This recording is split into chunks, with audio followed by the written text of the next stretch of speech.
दोस्तों आज हम सुनेंगे बुधवार व्रत कथा।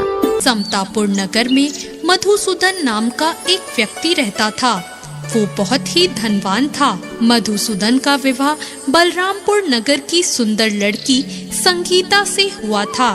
एक बार मधुसूदन अपनी पत्नी संगीता को लेने बुधवार के दिन बलरामपुर गया। मधुसूदन ने अपनी पत्नी के माता पिता से कहा कि बेटी को विदा कर दो। माता पिता ने कहा, बेटा आज बुधवार है, बुधवार को किसी भी कार्य के लिए यात्रा नहीं करते। लेकिन मधुसूदन नहीं माना। उसने ऐसी शुभ अशुभ बातों को ना मानने की बात कही और फिर उसने अपनी पत्नी को लेकर बैलगाड़ी से यात्रा प्रारंभ कर दी। 2 कोस की यात्रा करने के बाद उसकी गाड़ी का एक पहिया टूट गया और वहां से दोनों ने पैदल ही यात्रा को शुरू किया। रास्ते में संगीता को प्यास लगी। मधुसूदन उसे एक पेड़ के नीचे बैठाकर जल लेने चला गया। थोड़ी देर बाद जब मधुसूदन कहीं से जल लेकर वापस आया तो वो बहुत हैरान हो गया, क्योंकि उसकी पत्नी के पास उसकी ही शक्ल सूरत का एक दूसरा व्यक्ति बैठा था। संगीता भी मधुसूदन को देखकर हैरान रह गई और वह दोनों में कोई अंतर नहीं कर पाई। मधुसूदन ने उस व्यक्ति से कहा, तुम कौन हो और मेरी पत्नी के पास क्यों बैठे हो? मधुसूदन की बात सुनकर उस व्यक्ति ने कहा, अरे भाई, ये मेरी पत्नी संगीता है। मैं अपनी पत्नी को ससुराल से विदा करके लाया हूँ। लेकिन तुम कौन हो जो मुझसे ऐसा प्रश्न कर रहे हो? मधुसूदन ने कहा, तुम जरूर कोई चोर या ठग हो। ये मेरी पत्नी संगीता है। मैं इसे पेड़ के नीचे बैठाकर पानी लेने गया था। इस पर उस व्यक्ति ने कहा, अरे भाई, तुम झूठ क्यों बोल रहे हो? संगीता को प्यास लगने पर जल लेने तो मैं गया था।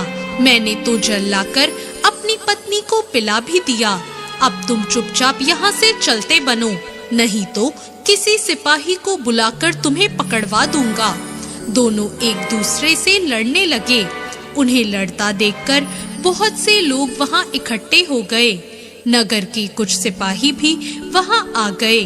सिपाही उन दोनों को पकड़कर राजा के पास ले गए और उनकी सारी कहानी सुनकर राजा भी कोई निर्णय नहीं कर पाया। संगीता भी उन दोनों में से अपने वास्तविक पति को नहीं पहचान रही थी। राजा ने दोनों को कारागार में डाल देने के लिए कहा। राजा के फैसले पर असली मधुसूदन भयभीत हो उठा।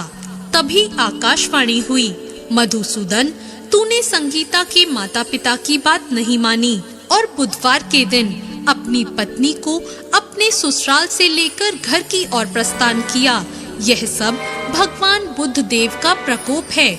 मधुसूदन ने भगवान बुद्ध देव से प्रार्थना की कि हे भगवान, मुझे क्षमा कर दीजिए। मुझसे बहुत बड़ी गलती हुई है। भविष्य में मैं कभी ऐसा नहीं करूँगा।